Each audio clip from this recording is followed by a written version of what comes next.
going to Luke's today to get a toothbrush from all the puking. Good idea.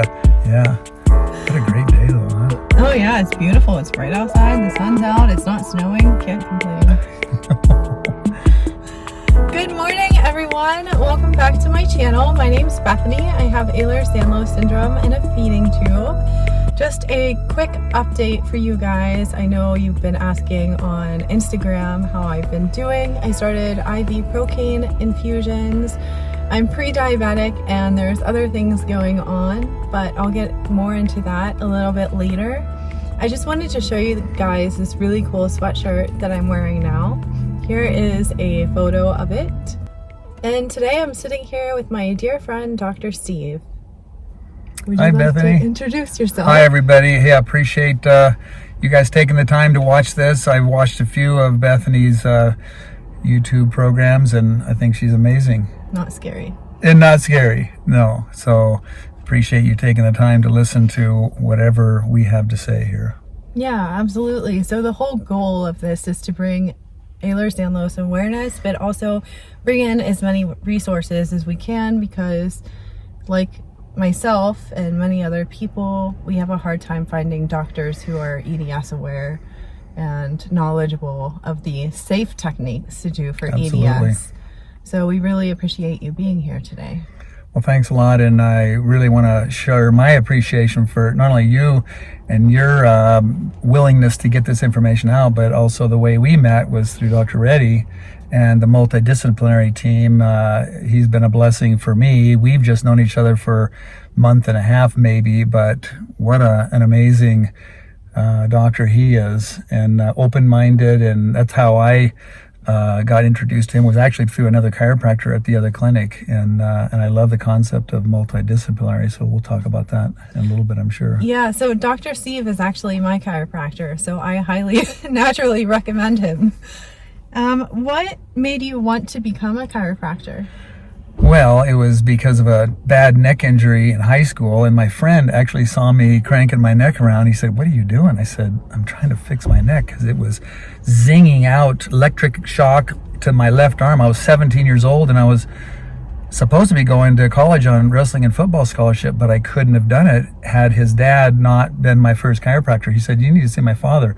Well, I was too afraid to go because I'd heard all these things about chiropractic, and that first adjustment was amazing and took 3 visits, and it cleared that thing up.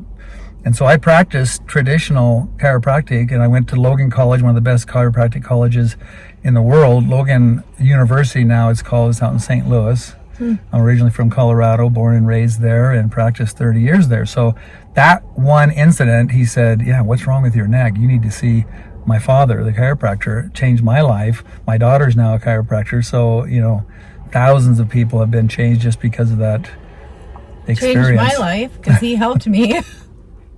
Yeah. That's so amazing. It's amazing how many people, they think they know what chiropractic is, because it's not just, it's the same thing with medical practice. It's so unique and so different depending on what the doctor wants to specialize in. There's so many specialties, and chiropractic has literally evolved and changed in so many ways. There are radiology specialists. I was going into radiology. I took a year of postgraduate radiology, and I decided I didn't want to look at x-rays all day long. I wanted to work with people, so I switched my board certification to orthopedics, and so I got certified in chiropractic orthopedics in the States, and that's where I joined that first multidisciplinary center. Oh, nice. So we had an orthopedic surgeon, neurosurgeon, internist, 4 physios, and I was third of 4 chiropractors in that clinic. So you had a team that all just worked together, and that's really when nice. I was lecturing all over North America, lecturing at the University of Calgary. That's actually where I met Leslie. Aww. 20 years ago, and so we knew something was happening. So it's like, who's going to end up in whose country? We both won, because I ended up in Calgary, Denver's sister city. And so, it was an amazing kind of an evolution in my thinking. But people, I'd come up here and lecture, and they say, "You're working with medical doctors?" It's like, "Aren't you guys working with?" Yeah. So it's coming along. Right. And so Canada has amazing research, and the chiropractic portion of Canadian chiropractors, they've I think they do a better job of research than US, but I think they're all getting to the point where they realize that one profession does not have all the answers. And so we better work together, because that's what it's all about, is the patient, right? What's your philosophy in care? Well, it's all about the patient. It's all about what can we do for them, what has been their challenges. I practice outcomes-based and patient-centered care. And so when depending on what's going on with the patient, I try and tailor my approach, my history, my exam, and treatments, obviously, to what they can tolerate, what's going on with them. But I found, especially with the hEDS community, that they've experienced chiropractic maybe once or twice, and they're like, as long as you don't do this, yeah, as long as there's no popping or cracking, or doing anything weird. And I say absolutely. I've been involved in lots of sports injuries too. Besides that one to my neck, it was wrestling and football that kind of got me involved in chiropractic. And then I had a motorcycle crash and I was paralyzed from the neck down. That was 15 years into my practice. So, you think you're going along good and everything is going fine, and then all of a sudden your life is almost over with. I thought, oh my gosh, the acronym of C3, 4, and 5 keeps the diaphragm alive. That's what we learned, and that's what I taught in massage college, and we learned that in chiropractic. And I was laying there with no feeling when a dog came out and took the steering wheel sideways. I was skidding on my forearms and my helmet. My neck went like this, and I looked up at that nice blue Colorado sky, and I thought, that should have hurt. I had no feeling and no movement from my neck down. And then about 5 minutes later, when the fire department, the police, the ambulance came, I got my feeling back, but it was like 220 going down all 4 extremities. So I knew there was spinal cord compression. I could not get manually manipulated because there was no ligaments to hold that spine together. So I was like, at least I knew enough at that point to not allow any well-meaning chiropractors to be cranking things, because it could have been disastrous. And I don't think there's any accidents. About 6 months before that injury, I started learning this Pro Adjuster, this light force adjusting instrument that you experienced. Right. And I love the accuracy and the so is that gentleness. The Sigma or Pro Adjuster is the name of that technology. So what does that do, and how does it differ from other chiropractors? So we use typically our posture, we use palpation, tenderness, muscle tightness, joint tenderness, mobility to do examinations, but we depend on our fingers to direct us and the patient's response. And but what's interesting about the Sigma instrument, it's tests for functional mobility. I'll use my fingers as the vertebrae. So it taps, taps, taps, taps. And if 2 vertebrae are not moving so good because the muscles are tight, well, what causes the muscles to be tight? It's the nerves that control the muscles. So tap, tap, it's not moving very good. And so the impulse goes in, but more information bounces back out. So it's a high bar or a high waveform, and you can see it right there on the computer analysis. This is where a lot of research in chiropractic is going. They call these durometers or piezoelectric instruments, even though there's no electricity coming out of it. It's the same technology that they started using at the space program in NASA. I was just going to bring that up. And it's like, well, that's a pretty good validity. These guys need to use these instruments that measure integrity of rivet seams, bolts of the aircraft, spacecraft, heat shields of the shuttle, because if something's loose, somebody's going to die, or there's going to be serious problems. And so they re-engineer the tool to be using it for chiropractic connectors or joints. That's what we're interested in, is the joints, because the joints are affected by the muscles, moved by the muscles. The muscles are affected by the nervous system. So we're interested in what's happening with that person, as far, because muscles are what crank things and cause postural issues. So we want to always go back to the cause. DC, Doctor of Chiropractic. Some people say it's Doctor of Causes, because we're interested in a lot of MDs are now following that pathway. They're not interested in just covering up symptoms with painkillers, anti-inflammatory. They're interested in, let's get into that, and they call it now biopsychosocial medicine. And because you don't want to keep taking painkillers if you're chronically sick, because there's the addiction issue, but then there's also the issue of you're going to build up tolerance eventually, and then what are you going to do? So that's why, like, you and Dr. Reddy, because you both offer something that you can't get addicted to, you can't build up tolerance, and it's safe. So, Yeah. and you have a migraine protocol. Can you tell us a little bit about that? Yeah, so it's called headache protocol, but migraines are a neurovascular issue. So when there's nerve irritation, typically it occurs in the occipital, suboccipital, C1, C2 area. When there's irritability, the blood vessels are accompanied by nerves going up to the brain. So when there's irritability, there's a vascular middle layer of the muscle that, of the artery, that's a muscle, and it can cause dilation or constriction depending on the nervous system, what's happening with the nervous system. If you got a lot of sympathetic pain and you're in that fight or flight stage of stress, you're going to get constriction, and then sometimes it bounces back to dilation. So that's typically a migraine, is vasodilation, like a neurovascular problem. Very similar in the brain, but also it happens in the arms. Sometimes a neurovascular compression syndrome can cause numbness in all 5 fingers. And so understanding some of these things, we can then start to search for the cause. When we find problems, we don't treat problems like hEDS. We don't treat the joints that are hypermobile. There's no reason to. It would just make them more hypermobile. So there's always a combination of muscle tension, imbalance. We want to treat those muscles that are hypertonic, use trigger points, or in some cases some injections to help calm that down, and then treat the joints. That's the physio's job, to help you build muscles around. Absolutely. So that, and that's, we call that stronger. Homework. I always ask people, how you doing with your homework? And exactly. So you got to do your homework, because it's a team. It takes a team. And it's if a person 10% says, what fix you do me, in the office, 90% what you do at home. It's just like Exactly. mental health, everything. Yeah. What should I bring to my first appointment with you? An open mind and loose clothing. Just like, you don't have to bring gym shorts or anything, but, sweatpants, or just don't wear any tight clothing. Or, it's nice to have, if you have a belt, we can just slip the belt off, because the machine goes good through clothing, but it doesn't go good through leather belts and things like that. So yeah, and the machine, I just want to tell you guys, it's not painful at all. It's like a really quick, push down, and he can also lighten the tension or make it harder, I guess. And then also it's just like vibration. It doesn't hurt at all. And we call it an oscillation. If it's a larger vertebra, they need a little bit more force. Smaller ones up in the neck area, people are like, be careful with that. Don't be doing things too hard. And I've never had anybody in the 25 years I've been using this technology say, oh no, that's too much, it's too hard.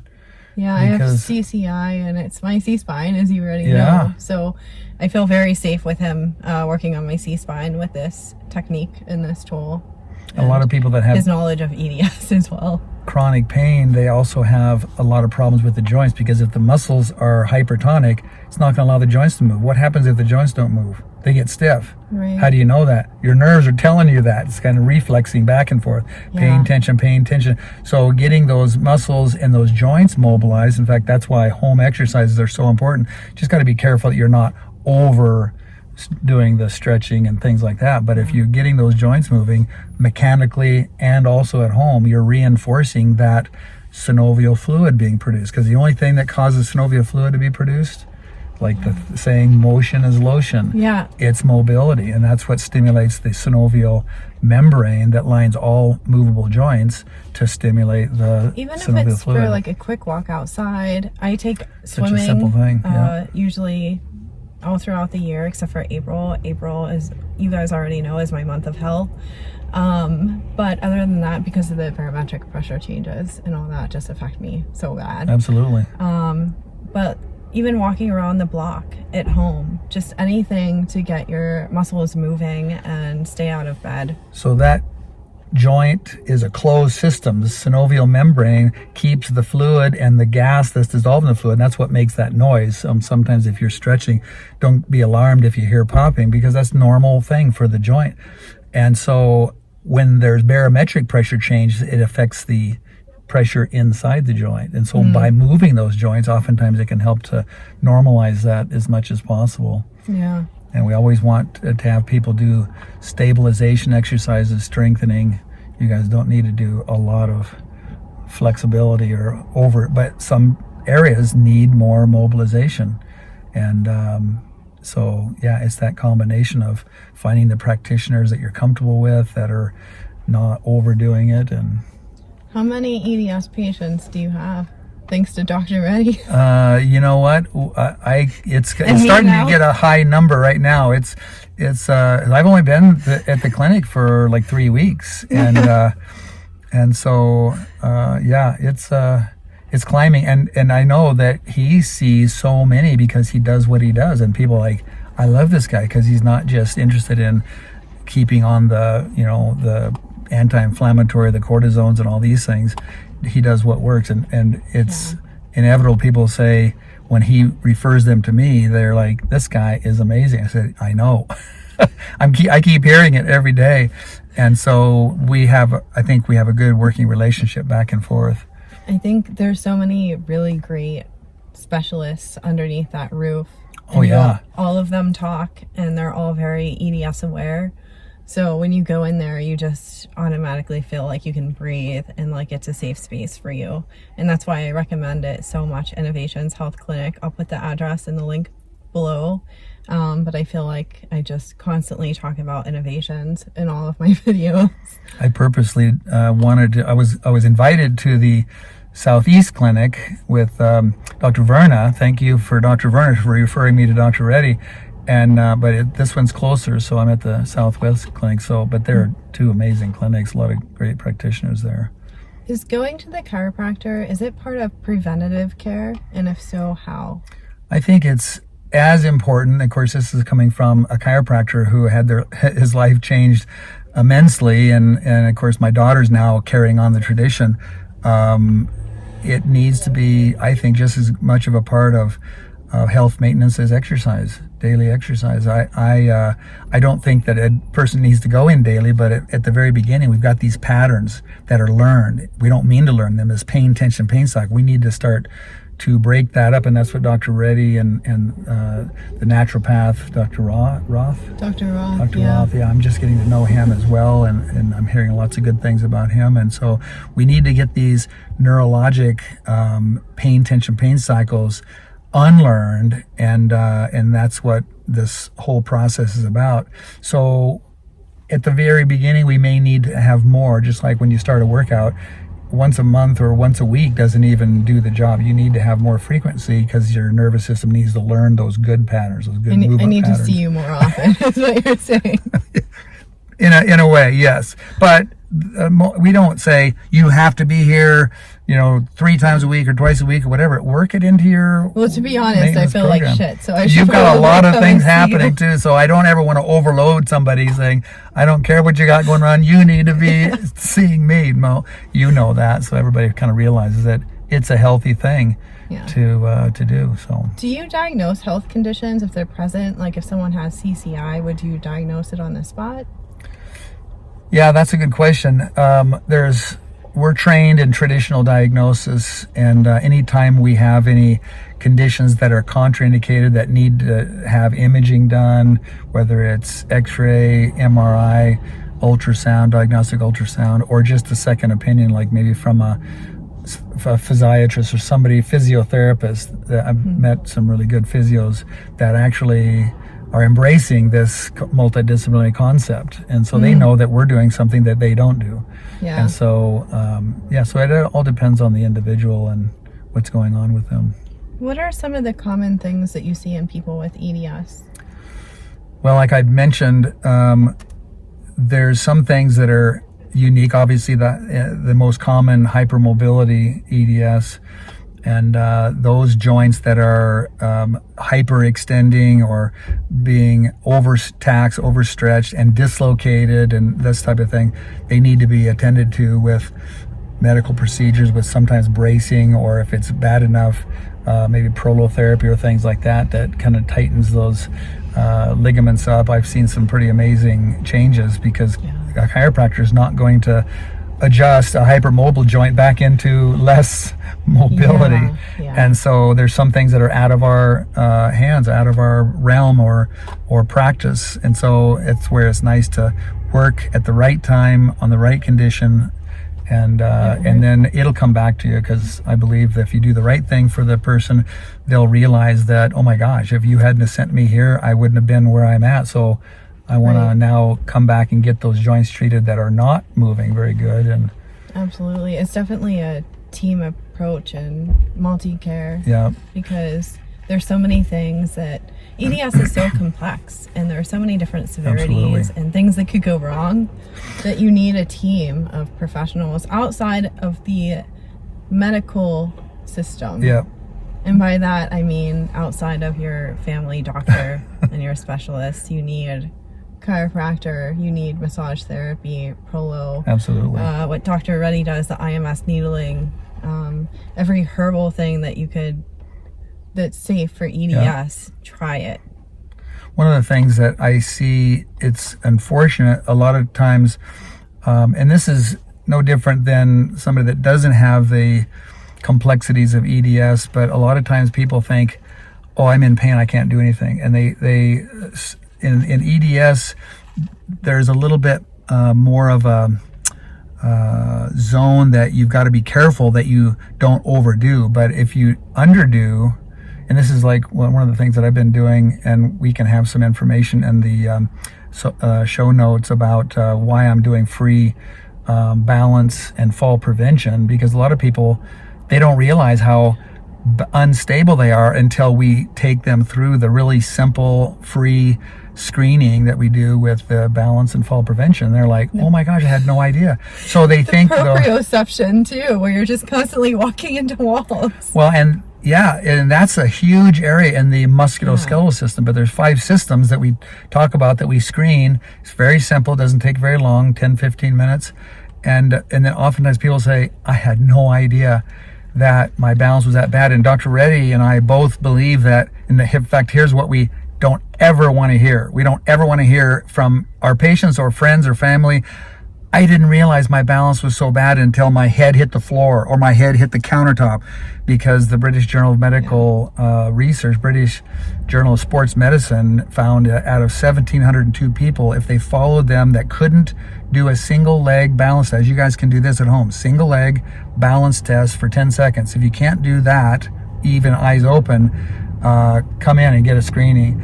If they can't do that, they followed them for 7 years, didn't do any intervention. 84% of them had a very high risk of death in the 70 to 74 group. Now, it doesn't mean that you're going to die if you have that, but the problem is, if you keep falling, the chances of you breaking a hip at your age, it's not as serious. It's bad when you're falling. But at my age, when you start getting up in years, you fall and hit your head on the ground, you could have a brain bleed, or you fall and break a hip. 50% of the people at that age group, in that 60 to 70 years, they don't ever get their mobility back. And a high percentage, 84%, are dead if they don't do anything to improve their balance. People are not doing a simple thing, like practicing single leg balance tests. At the University of Calgary, I'm in a longitudinal study, and they expect us to stand on one leg, eyes open, for a minute. So try that one at home too. And then close your eyes. No, but make sure you've got something around you that you're not going to fall into. Become a pro. Yes. Do you recommend any certain types of neck pillows for people for home? Depending on the person, I'll be honest, I tell this to my patients, I'll ask them about that, and I'll watch them roll their eyes, and I say, I think you might have been through more pillows than I have, because I've been through dozens, and it depends on what. I've trained myself to sleep on my back, because I realized that it's very difficult to get the right support for the right person. Depends on the bedding surface, how soft or how hard that is. But the pillows that have multiple surfaces, like one for your back, one for your side, one a little bit higher, and I know that there's a lot of different ones, but I say just try some. If you're on your side, if you have somebody looking at your back, your head shouldn't be tilted down, or it shouldn't be tilted up. Your neck and shoulders should be straight. And so just go by your comfort. But here's the thing that's happening to everybody, most everybody in this modern era. What are we doing a lot of times during the day? Head down, on devices, on keyboards, working like this. So we're losing our normal cervical curve, And if you have too much pillow, worst thing I could think of doing, because I've done it a few times before, is fall asleep on the couch with my head jammed like this.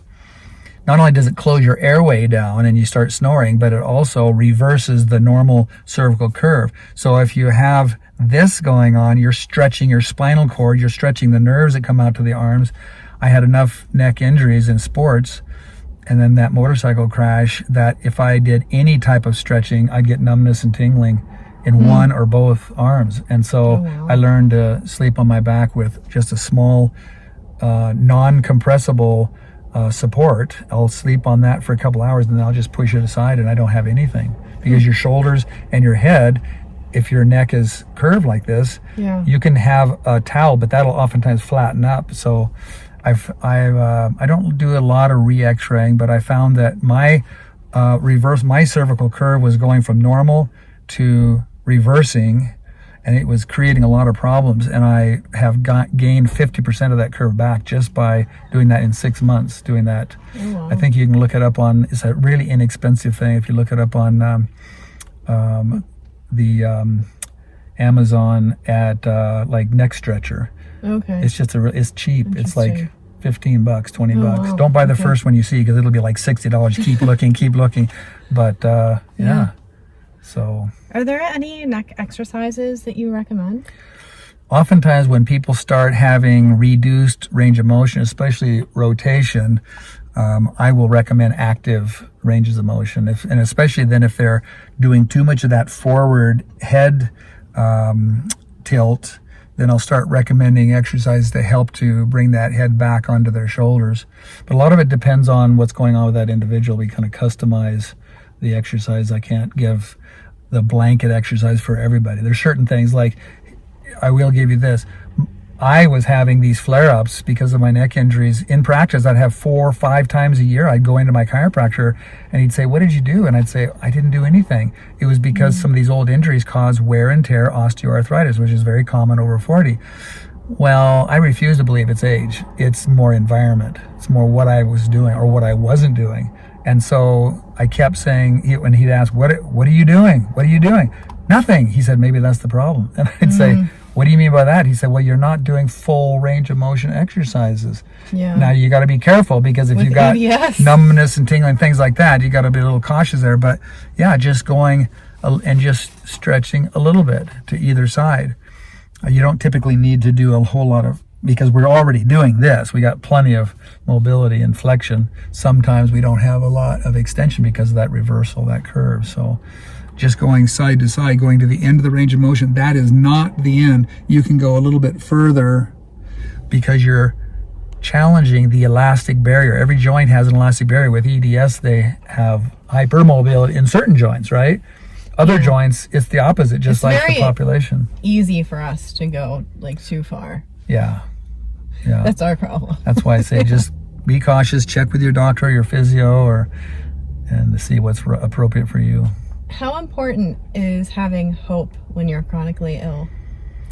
Boy, that's the most important thing, because if we don't have hope, we don't have a lot. And this is where I think I sent you a little comment about Dr. Bruce Lipton. He actually wrote a book called The Biology of Belief. I said the biology of hope. But when you believe that there can be some improvement, that's why seeing a doctor that I think we can help you. I can't promise we're going to cure you, but we can help. Yeah. That's important.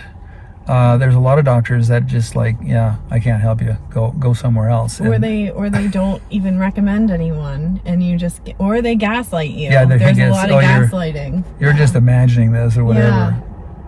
Yeah. So no. I've went to the ERs around here and been told, they gave me the opioid crisis speech after 8 hours of sitting there in severe pain, throwing up, and then Dilaudid, and then they send you home. And it's like, you just gave me this speech, you treated me like a drug addict, you gave me drugs, and then you sent me home. Like, what? That's the challenge, is their tool. The saying is, if your only tool is a hammer, like a drug, everything starts looking like a nail. So they start pounding things down, pounding symptoms down with pharmaceuticals. And I'm not saying believe me, when I'm in enough pain, thank God for pharmaceuticals, but you got to be careful, as you know. Yeah. So today, I'm not gonna lie, I'm gonna be taking some T3 after this interview, but I'm also trying to exercise, and I go see Dr. Reddy. I need to book with you. I go see Dr. Roth next week, and it's just like, you gotta try outside of the pharmaceuticals as well. Yeah, and it's just a little bit, one little step in the right direction. Try and make a little bit of a progress, a little bit of improvement, what you can do. Right. Don't try and do the impossible. But it's so important when you come up with that hope. How important is hope? I think we all need to reinforce those positive mindset, have some grit, work with some people like this community here, work with some people that believe in you, believe in the power of the body's ability to heal. I really love Bruce Lipton because he doesn't believe, and I think that Dr. Reddy's the same way. In fact, Dr. Reddy said, he's my hero, he's my mentor. And the reason is because he was one of the first to bring up the topic of epigenetics. Because when you think about a genetic disorder, you think, I'm a victim of my genes. No. It's the environment and the things we do every single day that causes healthy genes to express or unhealthy genes to express. And everybody knows that if they laugh, if they are with people that are positive, they feel good. And actually, in reality, and this is going to sound really weird to some people who haven't heard this concept, that can actually change genetic expression.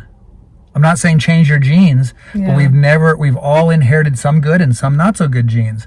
Unfortunately, EDS people have had a little bit more not so good genes that they would like to have had inherited, but there's still some good ones in there. And so that's where, just like anything, it's like if the sun is behind the clouds, it'll come out tomorrow. So now I have that song stuck in my head. Thanks a lot. I'm gonna end the vlog here.